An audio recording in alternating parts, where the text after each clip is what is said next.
And then Tiny was like, yeah, we're thinking about using you, but we just want to make sure you can bring it. You know, we want to make sure you can handle me. And I was like, okay. So I did the scene again, and he started like ad-libbing and talking mess to me, and I was just killing him. I was roasting him, and we were going back and forth and sparring, and they were laughing so hard. And I knew, I was like, I booked this. I was like, there's no way they can deny me with this role right here. Because all they had to do was give me permission to go. That was this week's guest actress, Tanjareen Thomas, talking about having to go toe-to-toe with Tiny Lister during an audition. Tangerine has an amazing story to tell, but first, you got to listen to her theme song. It's time to sit down and relax for the good, the bad, and the sequel Q&A with your host, Doug. Hey there, Doug here. I hope you're doing well. I hope you're staying safe. It's wild to think about that me and Tangerine spoke right when all of this happened. It was like a week into the lockdown. I don't know if the lockdown started yet, but it was insane to think about it. And going back and listening to the interview, it's like going through it again for me. And it was such a blast. I had a great time talking to her. We talked about how she started as an intern. She worked her way up fast, then started acting as a stand-in, doing so well at the line reads that she was booking the guest spots. And of course, we talked about JB Smoove and Larry David when she was on one of my favorite episodes of all time of Curb Your Enthusiasm.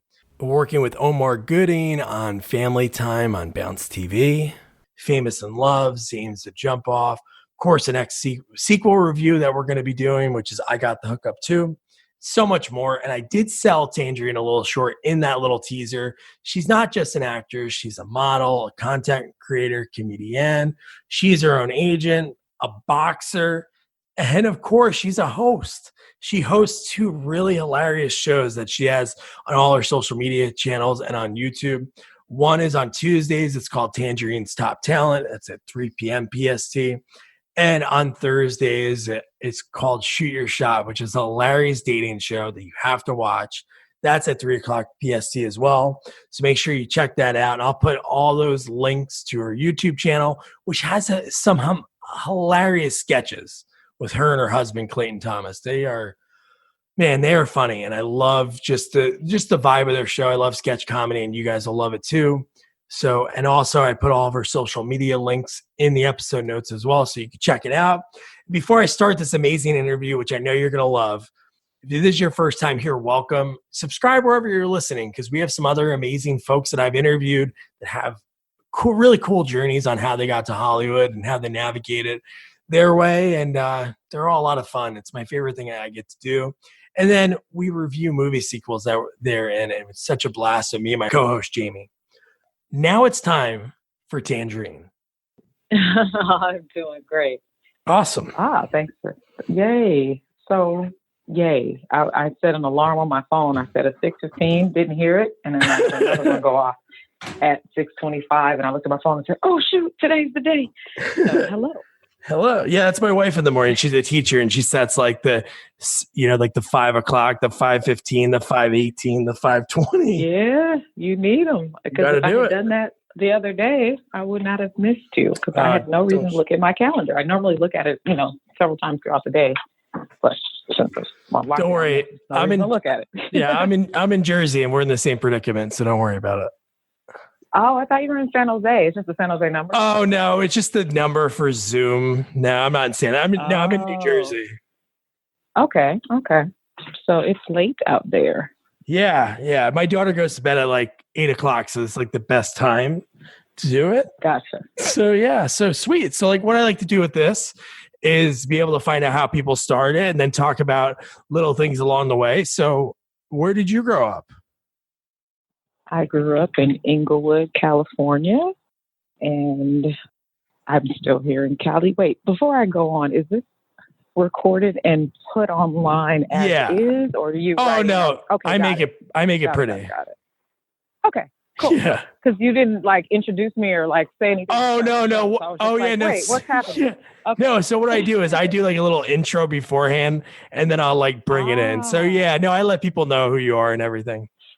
Oh, okay. Hi, y'all. Sorry about that. So, yeah, I'm from Inglewood, California, and I'm born, bred, and fed here, West Side. And got my acting started right out of college when I did an internship at Paramount Pictures. And well, actually, I started acting when I was the school play. You know, how I used to do a school play in school. While I was in the first grade, and that's when I fell in love with it when I was 6 years old. So I knew at 6 that I was going to be an actress, and I didn't start to do it for money, for a living, until I got the internship at Paramount Pictures, worked a couple shows for a couple seasons, and then quit, took a leap of faith so I could act full time. Wow. So at 6 years old, you started, but even then, way back then, you were like, this is what I want to do forever. You had no other aspirations. It was like, I want to be on TV. Yeah. Oh, I didn't know if it was TV. I just knew that I had done the Gingerbread Man role in Hansel and Gretel. And I really liked the feeling of making everybody in the cafetorium laugh at my one little line. I wished I was Gretel, but she was related to the principal. And so I learned early what nepotism was. And then I said, well, let me do the best that I can with me hiding behind this big cardboard cutout Gingerbread Man. So I did the line, and I just really liked how it felt. And I was like, whatever this is that I'm doing, I want to do this for the rest of my life. So a couple grades later, this guy came up to the school offering some free acting classes after school. So I would stay after school and take the classes, and then we put on plays in the local the Inglewood Playhouse. So I just was doing free theater, and I just was like, I really love this. So I didn't really equate it to TV or film yet. I just knew I liked reading lines and making them come to life, and making people in the audience forget that they were having a bad day, and just, kind of control their emotions and put them in a good mood. And then later I realized, I can get paid for this. This is even better. So if you ever have a biopic or write a book one day, it has to be like from something with the Gingerbread Man has to be in the title. You're absolutely right. Because I probably wouldn't even remember to put that. You're absolutely right. So that's cool. So what kind of job were you doing when you were interning at Paramount? What kind of jobs did they have you doing? I was working for a daytime talk show, and we were the people who would try to find the topics and, read the fan mail, read the letters of people that had ideas. And this was before emails were out. So it was like, you have to literally open mail and read it and figure out if it's important enough to pass on to somebody, if it's a good enough idea to give to segment producers, if it's somebody asking for autographs. So I just kind of started there, and I came up with a new way to organize things that they hadn't thought of. And I just was really, really going doing things out of the box. So I only did the internship for a few weeks, and then I got hired to be the assistant in the talent coordinating department. So then I started booking the talent and booking the celebrities. And then I started helping the travel coordinator book the flights and the hotels. So I didn't get to intern for that long, but no, I'm sorry. I'm mixing things up. I interned for that semester. Then I was one of the only ones that got hired to work there as a PA. I only PA'd for 2 weeks, and then I got hired. That's how it went. I'm tripping. I forgot. That's okay. So yeah. What show was that? Was that a Home Team with Terry Bradshaw? No, but I did work on that too. I didn't know he had a talk show. It was so short-lived. It was so short-lived. And it wasn't because, first of all, he's the greatest guy, because to be a Hall of Famer and to be a celebrity, he was so humble and so Southern. He didn't understand, you guys are sending this big old car, picking little of me up. He was just so cool. But there was a lot of cooks in the kitchen for that show. So it was there was the production company, there was Planet Hollywood, there was, I think, Fox and Paramount. There were so many people making decisions, and nobody could figure out the direction of the show. And Terry was so new at hosting that he was still learning everything. So I think it only did that first season, and then we had to get the news as we were at work one day that we weren't coming back the next week. We're like, all right, pack your stuff. But yeah. No, it was another show. I usually don't say the names of the show. Oh, no, it's fine. That I started in, just because if I tell you I worked on Mary Tyler Moore, then you'll be like, holy cow, she's 65 years old. Oh, that's true. I don't. Oh, that's great. So you take the leap of faith. What was your first avenue that you went to start, off on your own act? Well, when I was working as a talent coordinator at Paramount, I used to get auditions that I would hear about from people that worked on the lot or in the office with me. So I would take a long lunch break and go run and do an audition and be all stressed out because I'm like, okay, I got to change clothes in the car. I got to put on some makeup. I got to get back before they notice I'm gone. And it was like that whole little struggle. So just auditioning while doing that job full time. And it's at some point I booked a speaking part, and then I was able to like get off work for that. And then I started working on a different show, City Guys. It was a daytime Saturday morning NBC show. I was a stand-in.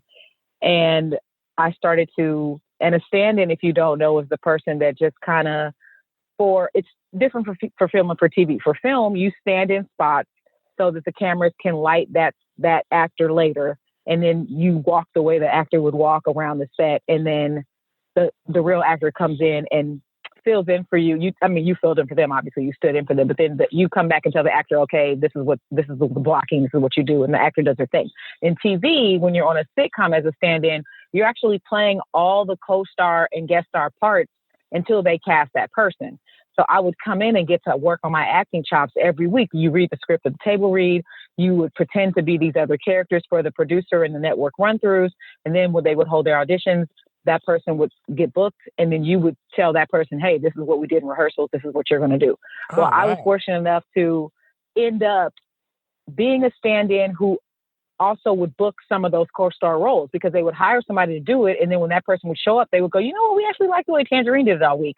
Let's go ahead and send that person home. Let Tangerine do it. So I ended up doing 11 or 13 episodes of City Guys just because they knew me and I was comfortable on the set and I was what they were looking for. And I was the one who worked it all out all week. And then, I already had the chemistry with the cast. So my first acting was really recurring on City Guys because I started as a stand-in on City Guys. That's pretty cool. So a lot of things like from the way you started with your internship, town coordinating. Like a lot of people that I've talked to, they don't, just the way you described that, I've never talked to anybody that did that. That's pretty fascinating that they would rely on you to be able to tell the person they hired. And then you were so good at that. And sometimes they'd be like, send the people home. Cause I'm looking at it right now. There was like so many different roles that you did. They were different. Yeah. It's pretty cool. I was recurring as a character named Rachel on the show. She was a basketball player, but then they needed somebody to be a cheerleader and they didn't like the girl they booked. So then they ended up changing her name to my name, which was already Rachel, and making her be the same person. And then I came back to be somebody's girlfriend. They didn't like the girl that they were going to use for that. So they changed her name to Rachel and let me do that. But then they needed voiceovers for certain things like an answering service call or, just all these little bit parts. So it just ended up, they're like, oh, you be China in this episode. So yeah, I changed my wig and I'd be a different person. But yeah, it was a nice little secret that we had going on. It was fun. It was a really cool clip on like your acting reel was the one with you and Robert Wool on Arliss. Oh my gosh. Yeah. That is cool. That was fun. And I actually just got another residual check from that last week, which is crazy because it's such a long time ago. But I guess they put the show back on HBO recently. So people are watching it and I'm still getting paid from it. So thanks, y'all. That is awesome. So then still there's a lot of shows that you have little parts on. You have VIP, Steve Harvey, NYPD Blue. At what point in your career, because you're still, doing these parts, how long did it take that you were like, obviously at 6 years old, you knew, hey, this is what I want to do. You didn't know if it was going to be, on screen or on stage. At what part were you like, this is something that I know I can do for the rest of my life? I decided when I was doing those bit parts, my mind never changed. When I was six, I said, this is what I want to do. My mom said, you still got to go to college. And I said, okay, fine. So I majored in entertainment stuff. I majored in radio, television, and film production and management because I said, okay, if I'm going to go to college, even though I know I'm going to be an actor, let me learn something behind the scenes so that I can understand all aspects and understand how all the parts move and maybe have my own production company one day, as long as I still get to act. I can hire myself. I can hire other people of color. I can get scripts made of people of color, but I'm not going to deter from that idea. And there was a split second because I always give people such great advice and I'm really a good listener and I'm really fair that I was like, oh, I'll just go major in psychology. But everybody was like, well, you can't really do anything with psychology as a BA. You've got to go on and get your PhD for it to really make you any money. And I was like, never mind. Back to radio, TV, and film. So I stayed with that goal. I got my degree from Cal State Northridge, and I've never wavered, even when work was slow and I had to start off doing background work and which was really great. A lot of people were like, I would never do background work, but I actually was union when I did it. I made good money. I got my health. If you have to make a certain amount of money in the union before you can be covered with health care. Yeah. So as a background actor, I was making enough to get my health care. I was meeting all these other actors who were leads on shows that I still have good friendships with to this day. I was meeting these great directors. I wasn't just showing up and hating it and keeping my head down and reading a book and not really meeting anybody. I was networking my ass off. So I really had a good time. And I my mind was made up way, way, way back when I was doing those bit parts. That's awesome. So the first time that I remembered you, and then when I reached out to you, because I think I probably reached out to your agent, but a lot of times they go into like junk mail when I think it was like probably 6-7 months ago. So wow, yeah, but no, so it was cool that I was able to connect with you. But I remembered you as soon as I like looked through the people that were in it, because I interviewed Tiny Lister, but we talked more like about like the Friday franchise. But I remembered you from Curb Your Enthusiasm. And that is like one of my favorite episodes ever. Oh, yeah. I love Larry. I was so scared to work on that show because he just seems like such a mean asshole. And I got the audition. It was really cool because it was like no sides. And sides are the little couple pages of scripts that, you're auditioning with. So there were no sides. When I got there, they just said, just pretend this is happening. And then they filmed me like reacting to something. And I was like, wow, that was a weird audition. And the next thing you know, they told me I booked it. And I was like, oh, okay. And still, they never sent me a script. They never sent me scenarios. Oh, wow. So I showed up to set with no idea what was going to happen. And I was so nervous. And then, like I said, I thought Larry David was this like really grumpy asshole. So I was just like, oh my God, this is going to be like so hard for me because I love the show, but I'm scared of the lead actor. But I'm friends with JB Smoove because I watched his journey and we've been friends for a really long time. And, he's hilarious on the show. So I was excited to learn that my scenes were going to be with him, and actually had another scene with him that never aired that was so funny that JB just kept making Larry laugh. Because he goes on and on and on, and Larry kept breaking character. And I was wearing Larry David's shirt inside Larry's house, and Larry David comes home and he's like talking to JB Smoove in the hallway. And then finally I peek my head out like, come on, you coming back to bed? My juices are drying up or something like that. And then Larry's like, wait, you brought her here? Like, what is she doing here? Is that my shirt?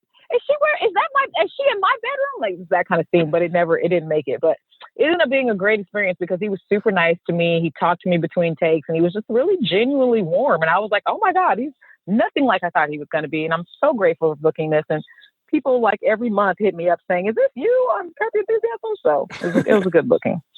That's good. Yeah, no, I've interviewed people that have booked it the first time, but then other people that didn't know that was going to happen. Like this one guy I interviewed, he first time he went for the audition, he thought he was going to get something like you said, and he got nothing. So they basically said, okay, blank. And he was like, so then the next time he went in, they were like, okay, so pretend Larry hit your car. He wants you to do a favor for him. And then he was able, because knew what happened the first time, he was a little bit prepared, but that could be overwhelming if you're thinking you're going to go in there and have something to read, but you crushed it. And that is my favorite episode because Leon, I thought he was going to be gone. And then the end of the episode's the best because he's holding the Panda Express. Larry says, oh, well, they left. And he goes, what are you going to do? He's like, I'm going to go upstairs and eat my fucking Chinese food. He's been on the show ever since. And it's like, that's an iconic episode because I literally am the reason that the black smiley moved out of Larry's house. But JB Smoove is like, I'm not going nowhere, motherfucker. And he's still on the show. And they have such great chemistry. The last season was so good. And and then from there, it looked like everything a couple of years later, like 2013, you have Zane's The Jump Off, The Rev. There's like a lot of things on there. It seems like that was a time that things changed for you. Oh, and I also want to say, because you brought up Tiny Lister, I thought you were going to bring up the fact that I worked with him on a show. I didn't did? What expect you show? to say Curb Your Enthusiasm. The Rev, which there are clips of it on my website, Tanjareen.com. If you click on videos, there's clips of me working on The Rev, which was a pilot. We shot 4 episodes, and it was starring Jo Marie Payton. She's the mom from Family Matters. Oh, yeah. It starred Tiny Lister as Joe's son, and I was Joe. I'm sorry. Tiny was Jo Marie Payton's son, and I was the daughter of the show. So Tiny's big ass was my brother, and he was always in and out of jail. And the hook to the show was that we had a adopted white brother, and the white brother was a washed up rock and roll star who inherited a church in Vegas. And so we all moved to Vegas to help him run this church. And it's crazy because this show didn't get picked up, but then the show that Cedric the Entertainer did a couple, I think it was it on the Nickelodeon channel? Cedric the Entertainer and Wesley Johnson did a show. I think it might have been called Soul Man or something. I don't know why I can't think of it, but it was almost the same premise. Cedric the Entertainer was like a R&B star, and then he ended up running a church and having his family had to adapt. And I was like, oh, they passed on ours. And then a couple years later, somebody got the great idea to do it with a whole nother group of people, but they didn't have a white guy. But yeah, the white guy was the producer. He was the creator, and he had already made a movie version of the show. And then he went to these other producers and asked them to make a TV show. So me and Tiny Lester were siblings on that show. And it was really funny. What was it like was that the first time you met him, like on set of that? Yes, it was. It was. Actually, I met him in the audition. I went to the first audition. I thought I did a pretty cool job. I came back for the callback, and with the callback, you have the producers and the actors and different people in the room, and Tiny was in the room, and I thought I did a cool job again. I went back and got to my car, and then the casting director called me and said, "Can you come back in here?" And I was like, okay, I hope this is a good sign. So I went back in, and then Tiny was like, yeah, we're thinking about using you, but we just want to make sure you can bring it. We want to make sure you can handle me. And I was like, okay. So I did the scene again, and he started like ad-libbing and talking mess to me, and I was just killing him. I was roasting him, and we were going back and forth and sparring, and they were laughing so hard, and I was like, I booked this. I was like, there's no way they can deny me with this role right here, because all they had to do was give me permission to go, and they started off with, "You better not back down," and I was like, I got this. And that was my first time meeting him. That is so cool. He left me a voicemail when we were like coordinating our time. So he wasn't good with like email. So he left me I missed a call, and it's like, "Hey Doug, it's Tiny. Call me back." So then I was telling my wife, I'm like nervous to call him Tiny. Because I'm like, this guy is like, you've seen him in so many things. He's just like this, like an evil, like when I talked about like his music in Friday, it's like the Jaws theme. Like he is like so scary, so menacing in those movies, but he was such a nice guy. Yeah, he's a big old teddy bear for sure. Big old teddy bear. That is awesome. So yeah, so then right around the same time, Zane's The Jump Off was another show. Yes. It's like 15, 16 episodes. So that's a lot you were doing that year. Yeah, I was the leading lady on that. It was a show about the 5 frat brothers who are now grown-ups and how they navigate through life and relationships. And one of them was a retired football player who owned a nightclub called The Jump Off. And that character was my boyfriend on the show. And he was the lead, and I was the leading lady. And his name is Eamon Joseph, and he's now a series regular on the show Snowfall on FX. Oh, nice. So, but he and I had been friends for at least 6 or 7 years before I even did The Jump Off. So we already had a great chemistry, and they kept calling me to audition for that show. And I was like, I'm not interested because there's nudity and I don't really want my career to go that way.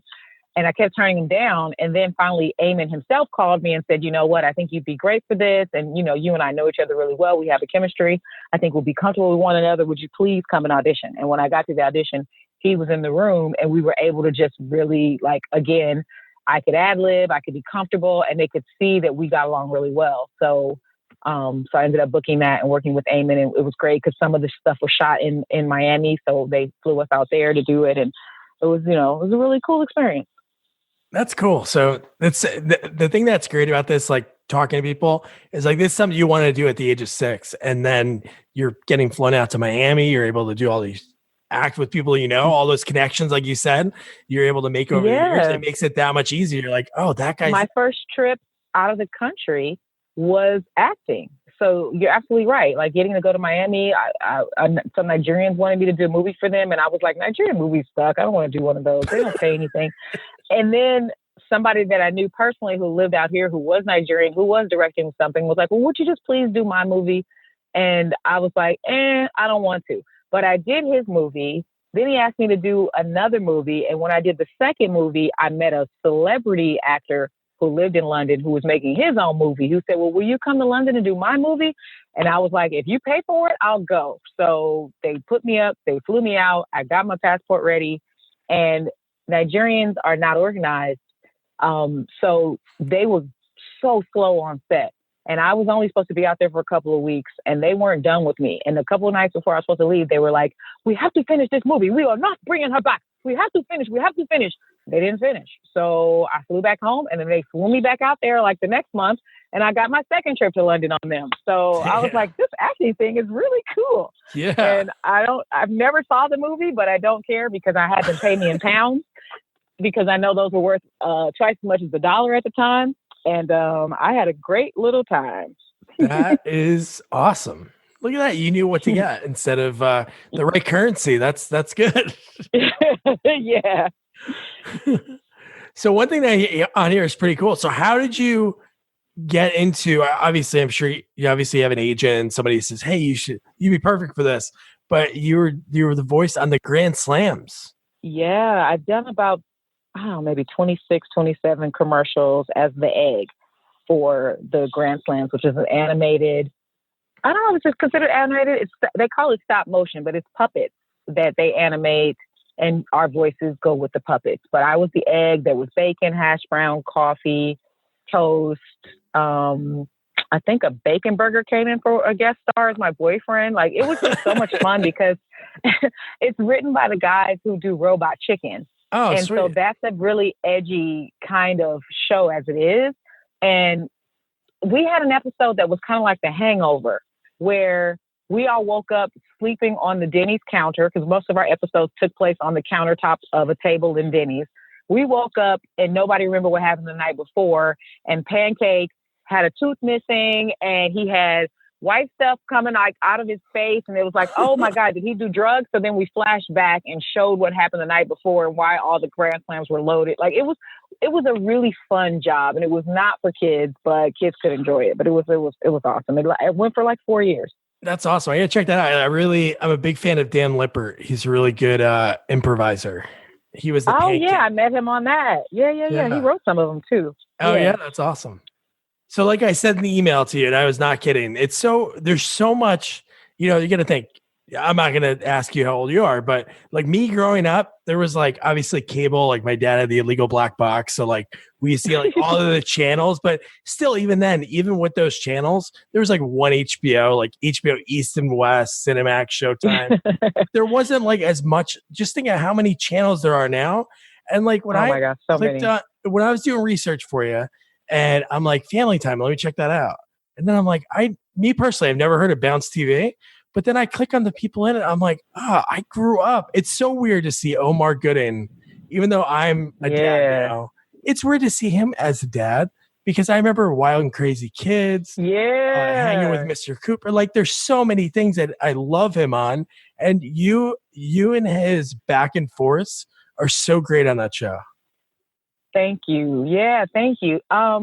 You sound like you're not Black. I'll just say that. And the Bounce channel is an African American centered channel, and it's only been out we were their first scripted show. Oh, okay. So the year that we launched is the same year that the channel launched, and it was created by Ambassador Andrew Young, Martin Luther King III, and the producer filmmaker Will Packer. Three of them came up with the channel. Then Will Packer at some point stepped away from it. And then after a few seasons, the whole network started creating its own shows, and then it finally got bought out by Scripps. And Scripps owns a lot of huge networks. So now we have more eyes on us, and we're on multi-platforms like online and all this different stuff. But yeah, Omar and I are like Pam and Martin on the show Martin. Yeah. We just go back and forth. We make fun of each other. Half of the time spent on set is me talking with the writers to come up with more weird, mean names to call him besides what's already in the script, because we never do the same take twice. So if you guys could see the outtakes, and I wish I could get my hold of the last 2 seasons, because we say the script stuff the first take. Then one of us clowns the other one really bad on the second take, but we don't know what the other person's about to say. So we're already loaded behind our mind with what we're going to say if he says something at this part. But you never know. So you just have to have a whole lot of roast just piled up and ready to the point where I think we shouldn't be friends. Like we are so mean to each other on set. We should hate each other, but we really love each other. It's the craziest job ever, but we have so much fun. That is so cool. Is that filmed in front of a live studio audience? It's not. It's owned. Okay, so the guy who produced and wrote and directed our show Family Time is the same guy, Bentley Kyle Evans. I love him so much for keeping me working because we've already shot 8 seasons of this show. He's also the same guy who produced and directed the show The Rev that I was saying I was in with Joe Marie Payton and Tiny Lester. He's also the guy who helped create the show Martin and the show The Jamie Foxx Show. He's got some great sitcoms under his belt, and now he bought his own studio called Harvest Studios in Northridge, and it's his own soundstage with multiple sets, and he just puts his own content there. But we don't do an audience. It's not. I don't even see a space where we could have a huge audience. We just invite family and friends for the laughs or whatever, but we don't shoot in order. So an audience wouldn't enjoy it because we might shoot per location. Like, let's shoot everything that's in the living room today and let's shoot everything that's in the kitchen this day. You know what I mean? So the audience will be like, what's going on? So yeah, we don't shoot in front of an audience, but we have some people that come through and just let us know if it's funny or not. That's cool. No, that's really cool. No, the network's good. There's other good movies on there. And like, I'm like, oh, how did that's cool. There's always a Wesley Snipes movie on. I don't know why they find out these Wesley Snipes movies. You can see a good old, like a old Whoopi Goldberg movie, or they threw the old Dolomite on recently. They do this thing called Brown Sugar Saturdays, where they throw a blaxploitation movie up on Saturdays. So you'll see all of your favorite, whatever. What year was blaxploitation? The 70s, I guess. All those 70s black movies that come on on Saturdays.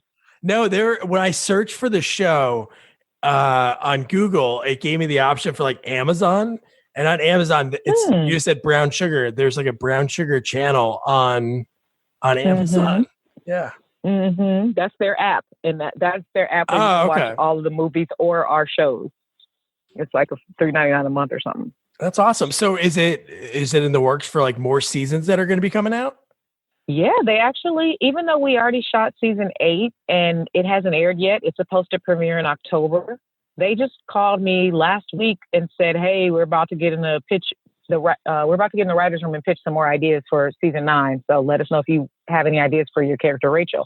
Which, ironically, I played Rachel on the show City Guys, and now I'm playing Rachel on this show Family Time. So yeah, even though we're all on a lockdown, they are starting to pitch ideas for season 9 because they want to make sure they get their 100 episodes. And I think we left off at 80 something.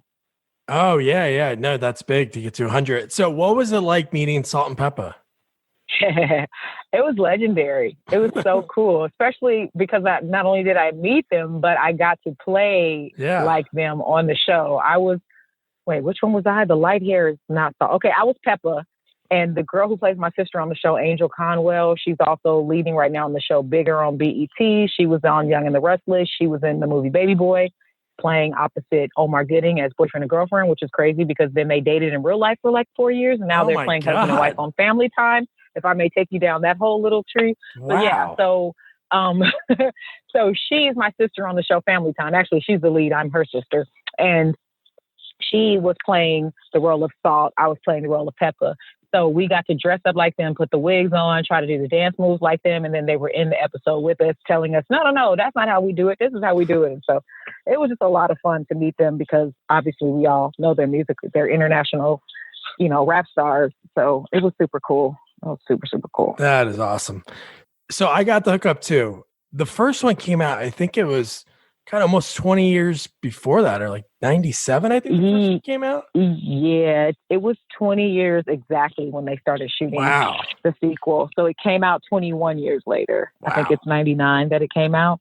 And I was told that Master P just wanted to make sure that he was still creating content and creating things that he could leave to his family because he has a bunch of kids and he wanted to make sure that he, just creates generational wealth. So he decided to make a bunch of movies, starting with the sequel to that classic, I Got the Hookup, which was cool because a lot of the characters from the original came back for the sequel. Yeah. So it's crazy though, because the script for the sequel, from what the casting director told me, it had 101 characters in it. And this is not normal for a comedy. Like 101 characters, you expect it to be an action film. You expect them to have gone overseas, being Fast and Furious and, fight scenes or something. But it's just a comedy, guys. Like, I don't know how or why they put that many characters in it, but I was grateful to be one of the ones they added. Yeah.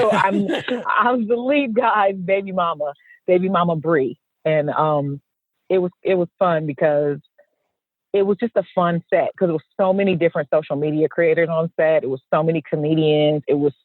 I felt like I was walking into a hip hop music video every time I showed up to work, because it would just be a bunch of Black dudes in nice tennis shoes standing around, drinking something with some music playing. I'm like, where am I? Like, I get to go to work. I feel like I'm in my old neighborhood. This is crazy. So, but yeah, it was fun.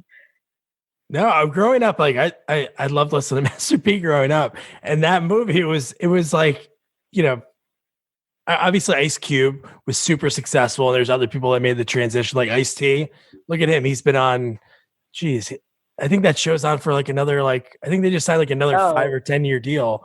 It'll be on forever. It would Yeah. The fact that Ice-T is an actor, like a respected actor on a drama, is amazing to me, and I don't even know if the young kids or teens even realize that he has no business doing that kind of job. He was literally a pimp. He was literally like talking down about the police, and now he is part of the police force. It's crazy. That is funny. Tiny, Tiny is like not one of his earliest movies, but that's where he met Ice Cube and Ice-T on a movie with like William Sadler, Bill Paxton. I can't think of the name of it, but he was telling me like the first time he met Ice-T and Ice Cube. But yeah, Master P, that's so cool that he was able to make another movie. And like you said, when you scroll through the IMDb, there's definitely over 100 people, because it takes a long time to get through it. And that's insane. Yeah, there's a lot of us. And I honestly, the script, it took some turns, and it gets kind of crazy from what they originally wrote. And then when they edited it, it went to a whole nother direction. And then I was flattered that they called me back and said, hey, Master P really liked you. Can you come back, and we're going to write another scene just to have you come back? And they wrote 2 more scenes for me. I showed back up to set. Again, felt like a music video, a bunch of people standing outside. I actually put this on my YouTube live stream, so it's still there. I have behind the scenes footage of a bunch of people just standing around. And a lot of the people that were watching in the comments were like, oh my God, is that such and such? Oh, I love this guy's work. Da, da, da. Like, I don't even know who all the social media stars are, but I came back in. I did 2 more scenes, and they added a few other scenes of people. So the script just goes kind of all over the place, but we're all just grateful to be a part of history. And a lot of people have hit me up and said they actually really liked the movie and thought it was really funny. And I'm like, hey, well then you're the target audience. You liked it. I love it. Thank you so much. And I'm all forever grateful for Master P for giving me a shot, because a lot of people auditioned for this movie. And even though they had a lot to cast, a lot of people didn't get in it. So I'm grateful. That's cool. Tiny was telling me that they're already going to do a 3rd one. I don't know when, but I don't doubt it, because if you watch that movie, we're going to be watching it soon. Yeah. The end credits show you that he's about to make so many other movies. Like, he shows you a little snippet of all these. I swear there's at least 9 other movies that he's about to do that are based on some of these characters in this movie. I'm like, holy cow. So I'm not surprised if there's going to be a 3rd I Got the Hookup. I'm not surprised at all. That's awesome. So is there anything, obviously we couldn't touch everything you've done in your career. Is there any roles that you really enjoyed that we didn't talk about? I'm sure there's a few, but. Let's see. I really like doing the show Famous in Love. That was a dramatic show that I shot at Warner Brothers Studios. And I was excited because I'm a huge Entourage fan. And Mrs. Ari Parker was it Ari Parker? Ari Gold. Ari Gold, Mrs. yeah. Ari. Okay, Mrs. Ari's character was on this show, and I got to work with her. Cool. It's called Famous in Love, and it's kind of like a teen drama on the Freeform channel, even though it's a Warner Brothers Studios production. But I played a deep, dark character with a secret. And when I went to this audition, I was not sure what my character was up to, and it was only like a 1-page audition. And I didn't really have a lot of backstory, and the cast director didn't have a lot of backstory either. So I read it. I thought nothing of it. They said she's probably a cocktail waitress. So I went in there like a little skimpy top and a skirt. I read my lines. I went home. And then when I found that I booked it, they started to develop this character more and more with each episode. I would get another script and be like, oh my gosh. So I ended up having a great secret. I ended up being a recurring character, and it was a lot of fun. And I lived across the street practically from Warner Brothers Studios. So it would take me 60 seconds to pull from my garage to their parking structure. So it was just a really cool time. I don't know why I'm drawing a blank on Ari Gold's mom. Her real name? Perry Reeves. Thank you. Perry was amazing. And Vanessa Williams was in the show as well. And I got to work with her. And my main person I worked with was Keith Powers, and he was in the New Edition movie and a bunch of other stuff. He's the new heartthrob that people love right now. So it was just a great experience, not just because it was close to my house, but because it was a major studio, and because I had auditioned for 3 characters before I finally got that one on that show. I just kept reaching out to casting saying, hey, I noticed in the breakdowns you're looking for this. Can I read for that? Hey, can I read for this? And they just kept giving me a shot. I was being my own agent this year, and I was hustling my ass off, because one thing I know is that agents get 10% of your money, so they only do 10% of the work. They rely on you to build a relationship. They rely on you to be hot, and then they just come in and grab some money from that. So I was emailing and calling and doing what I could to get into this casting room. And then I didn't get the first part. And then I hit them back and said, hey, who ended up getting that part? It was Vanessa Williams. I'm like, oh, well, she's got a bigger track record than me. I totally understand. I went in and read another role. Didn't get that one. All right, fine. I said, hey, can you tell I really want to be on the show? I see this role. Can I read the third time? And when I read the third time and it became recurring, and then I ended up getting to do a scene with Vanessa Williams, I was like, wow, look how everything comes full circle. Because now I get to actually work with her. So it was great. It was a great, great experience. Wow, you're a hustler, and you saved the 10%. So what made you want to do that? Yes. Just, I guess you realized that, like, hey, I'm not getting enough phone calls. I'm going to have to start pounding the pavement myself.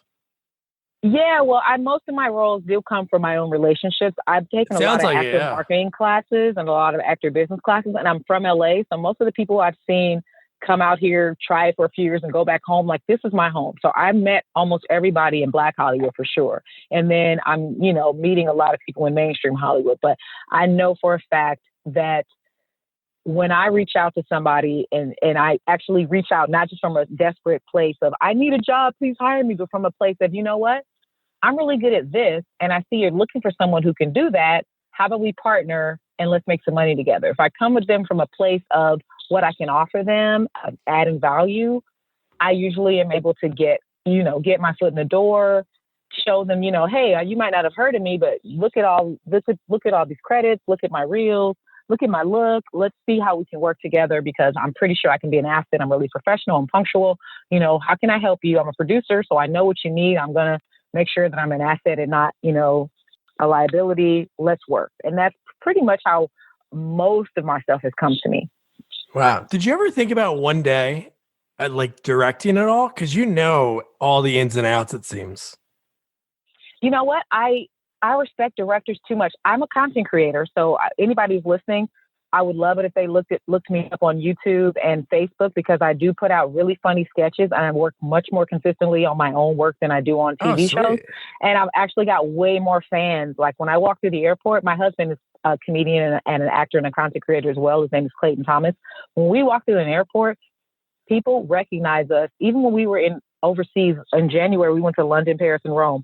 People recognize us overseas in airports, not from all the TV stuff that I've done, but from the freaking videos that we put up on Facebook and YouTube. Awesome. So I say all that to say that I produce and write, and I light the shot and I do all that. But when it comes to real directing, because I direct my sketches, but if it was to be TV or film with all the lenses and all the different things, I would much rather hire directors for that, because I respect the hell out of somebody who went to school for it, who really understands the aspect ratio and different lighting and just all that mumbo jumbo talk about what it takes to make it look a certain way. I much rather produce it, put the fires out, hire the right team, let everything go through me to say, no, do it this way, do it that way. No, talk to your director about this. Like I love putting it all together, but I would rather hire a real director when it's not my content that I'm putting online. You know, it'd be awesome. Another like sketch kind of show. There's not a lot of sketch shows out. It'd be cool if you had your own sketch show, like a regular, like on Yeah, some network, especially that there is so many networks out nowadays. That'd be pretty cool. But there is a lot because I know there's actually later. Yeah. there's a new show called the Black Lady Sketch Show that just is on one of these network channels. My friend Sweet. Robin Thede created it. And then there's another one whose name I can't think of, but it's also on a major network, and it is an urban sketch show. So they got a couple new ones that they're in their first season right now, and let's see how they do. But I know that ever since Mad TV and In Living Color, they haven't really given sketch shows a lot of seasons and like a lot of love. And they've tried their best to like remake these things, but they don't make it. So we'll see how these two new ones do. I used to love that as a kid. You watch like the first like 30 minutes of Mad TV and then like flip back and forth and then put on SNL and then In Living Color. Yeah, because how ballsy is that they would put them on in the same time zone? You know what I mean? It's like out of all the days of the week and all the times, you guys are going head to head. Like that was ballsy. I know. I don't know why people do stuff. But yeah, I know what I'll be doing later. I'll be watching your YouTube channel and checking out some of your content. Please do, because it's fun. One question before I let you go. Is there a particular, like, because obviously of your sketch work, but like film-wise, acting-wise, is there a particular genre that you, like if you could be a lead, like a big-time, big-budget movie, is there like a genre that you'd love to be a lead in? Action comedy. I love kicking ass. I actually need to post up some of my fight stunt reels. I'm a professionally trained boxer. I used to be on a show called Perfect 10 Model Boxing, and there's like a clip of that on my YouTube page, but I've been taking action stunt classes, and I would just love to be like the female Chris Rock in a Rush Hour type of movie, or just something like the movie Salt, but with comedy. Like I want to kick somebody's ass and then like say a funny line after it. I think that's amazing. But I want to do that on my off days, because my full-time goal is a sitcom in front of a live audience on a hit network. So I want to do that throughout the year, but on our hiatus weeks, I want to be shooting a kick-ass action comedy. I don't want much, man. Not much, but you deserve it. Honestly, from 6 years old, from Gingerbread Man, and look at what you're doing now. And like, honestly, you definitely want it because you're an advocate for yourself, and that's huge. Yeah, thank you, man. Thank you very much. Well, it was great talking to you. Thank you so much for taking the time. When I get this out there, I'll make sure to shoot it over to you, and I'll put all the links to all your stuff so people can check you out, because they should. And I'll be spending the next few hours. Well, I usually don't sleep and study, and I'll be checking out some of your content. Thank you so much, Douglas. This was great. I had fun because I forgot half the stuff I've been through until I just said it to you. So thank you so much for these questions. It was awesome. Oh, cool. You know, it's cool. Everybody I talk to afterwards, obviously people have to be nice enough because they're not getting paid to take the time to talk to me. And I'm telling you, there's so many people I've talked to at the end. They're like, they say the same exact thing. They're like, I totally forgot about that time that I was on blank. Because some of the people I talk to are, 70 years old. And some of the roles I'm asking them about is from like, hey, do you remember in 1967 when you're in that film with Frank Sinatra? And they're like, not really. But oh, that's awesome though. But yeah, man, you scrolled all the way down to the bottom of my IMDb with these I love questions. that. So I'm just like, oh shoot, that's right. I did do that. So thank you, man. Thanks a bunch. You know what I like? My favorite part about doing this is not about like the big roles that you were in. Obviously it's fun to talk about that, but like the journey to where you got that first role. I think that's the coolest thing, because everybody has like those stories that I've talked to. Some people did acting, like this one guy I interviewed. The only reason he got into acting was there was a girl that he liked in his college class, and he found out he followed her, and it sounds kind of creepy, but he like kind of followed her. She was like going for an audition. And he's like, I'm going to go to the audition. And then instead of him talking to her, they pulled him on stage. They gave him like a script, and somehow he got the part. And now he's been in like over 200 credits. He's been acting for like 30, 40 years. And he's like, I didn't really, at the time he didn't want to do it. And then he fell in love with it. But I love that story, finding out like why people are. Yeah, that's a funny story. I feel like I've seen that in movies and stuff, but that's cool that it happened to somebody in real life. Yeah. Well, awesome. Well, enjoy the rest of your night. Enjoy. Hopefully you're passing the time pretty well, hanging at home. Yeah, I haven't strangled my husband to death yet, so we're doing okay because we're stuck in the house together. But we actually have binged a lot of shows. I've been cooking 3 meals a day like a real housewife, and he's loving that. So hope he doesn't get too used to it, because the second we can go back to work, I'm going to be back in these streets shooting comedy and telling him to order something from with his favorite restaurant. That's so yeah, awesome. we're okay for now. That's good. So, yeah, thanks so much, Douglas. Yeah, wasn't Tangerine awesome? I love the story about her audition for Famous in Love. And that's why I love everything about her and her passion. It's something that anybody listening to this, or even myself, I need that. I need to follow that in my own life, because no matter what it is, Hollywood, a job, a normal job, anything, just make sure you reach out and take it, because nobody's going to just give you anything. Just her. She was like, oh, I want that role. She auditioned for it. Somebody took it. Okay. How about this one? I'll do that one. Okay. What about this one? And look where she is now. And I really admire that about her. And Tanjareen, thank you for taking the time if you're listening to this. And I look forward to your biography titled From Gingerbread Man to Movie Star. And don't forget that your homework is to watch I Got the Hookup too. I know it's on Amazon Prime. And there's probably a few other places you can watch it, but I love the original. I haven't watched the sequel yet.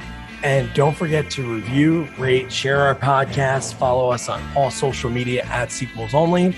And we have an awesome website, sequelsonly.com. Good night.